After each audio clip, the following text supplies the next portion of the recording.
Thank you for watching the Tank Museum's YouTube channel, and don't forget to subscribe. Now this is the South African reconnaissance car.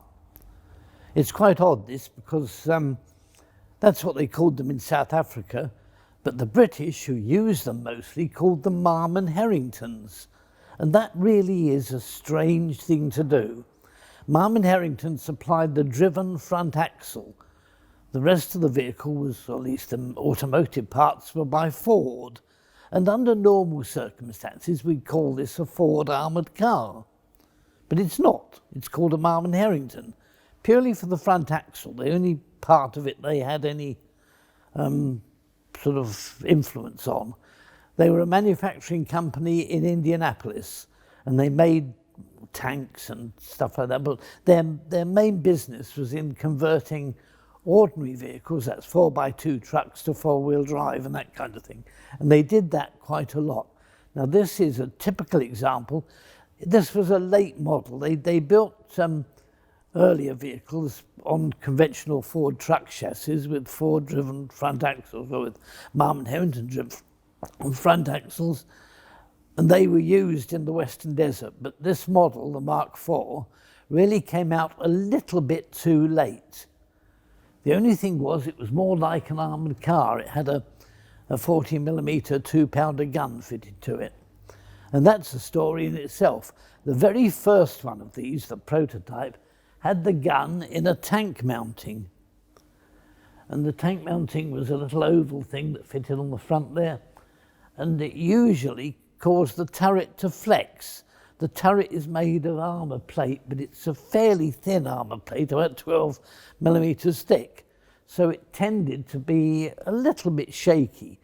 So the South Africans then adopted the field mounting. They took the field gun, the same 2-pounder, but the version towed by a truck, and they built that onto a subframe, and they made that the anti-tank gun in this vehicle. That's why this one has the recuperator under the barrel, which you won't find on the 2-pounders made specifically for the tanks. So from that point of view, it's quite an unusual vehicle.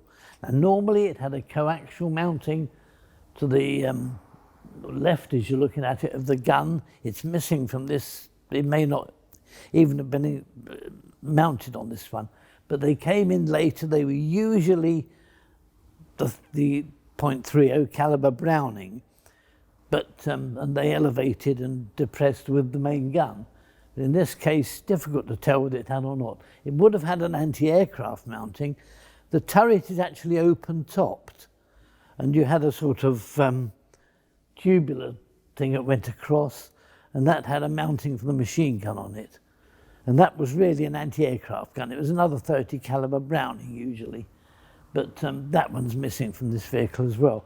It's been painted up in the colours of the Arab Legion, who used these vehicles pretty well after the war. They really came in too late to see active service, but they were quite interesting vehicles in many ways. As I say, it's a four-wheel drive vehicle. It's driven by a Ford V8, 85 horsepower, I think, engine in the back, driving to a 4-speed gearbox and a transfer box to give four-wheel drive, driven off the front axle by this Marmon-Herrington axle they fitted to it. The other thing is, the identifying feature of this model is the wheels, which are the standard commercial pattern. They're not the split rims that you normally find on a British military vehicle, but they are perfectly serviceable in this version. Now, the vehicle itself is armoured. It has maximum 12mm plate, 5mm on its sort of less important surfaces. A crew of, that's a driver and the two men in the turret normally to keep it going, and it has a top speed, they reckon, of about 50 miles an hour. I would say at 50 miles an hour this thing was lethal, but that's what they tell you. So they say 50 miles an hour, 50 miles an hour it is. Also, it had quite a large sort of hatch on each side for the driver so that he could see out left and right. It gave him stacks of room. He really hardly had to crane his neck to see out. But they were shut up from the bottom, as you can see, hinged there, and done up as panels on both sides of the cab to keep him reasonably protected. How we lifted them up from inside, I have no idea, but that's the way it's done. But that's this vehicle for you. It's a fully rotating 360-degree turret, but with the gun on a field mounting rather than a conventional tank mounting, which makes it a bit different. Now, the other thing we've actually got, we can't show you because it's tucked away in the workshops and is impossible at the moment to film in detail, is another version of this, which was actually called the Mark IV F. And we think F probably stood for Ford. Now, they were built for the Union Defence Force, the South African Army, if you like.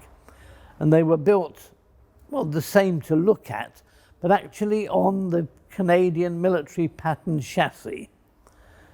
Although they didn't use the chassis as such, they used the components of the chassis, engine and transfer box and the axles. Now, although the axle on the Mark F or the 4F was built like the Marmon-Herrington one, really, it wasn't Marmon-Herrington. The vehicle has no Marmon-Herrington parts about it at all, yet it was still called a Marmon-Herrington for some strange reason, just to confuse people. They were mostly supplied after the war to the Greek army, where they were used in large numbers. A few, and including the one that we've got, were then supplied to the Greek Cypriot army while the troubles were on in Cyprus. They had, by this time, the Ford V8 engine had nearly worn itself out.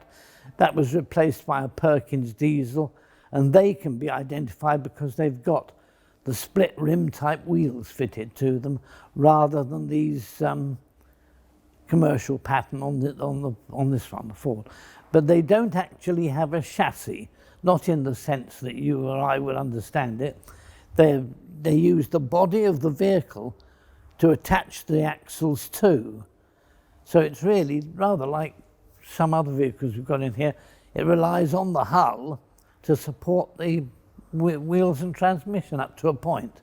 It doesn't have an actual chassis as such, but they're quite a solid looking vehicle, and because they came in after the war, they lasted for quite a long time, largely with the Greek army and with the Arab Legion. They were used quite a lot. This particular one came to the museum after being sort of donated to the camp here at Bovington as the representative vehicle. So it was a representative of the South African productions, but we thought from the display point of view, it looked more interesting in the colours of the Arab Legion, which is what we've painted it. And that's how this one and the other one differ. The other one being Greek Cypriot. So they're a pair, more or less the same vehicle to look at, but with those tiny differences built in. We have a fantastic selection of books, models, clothes and other gifts on the Tank Museum online shop. Everything to please people who are new to the subject up to the most avid tank enthusiast. When you buy from our online shop, you are supporting the Tank Museum charity, and that means we can carry on caring for our collection and producing this content. If you have supported us already, thank you very much, subscribe and do keep watching.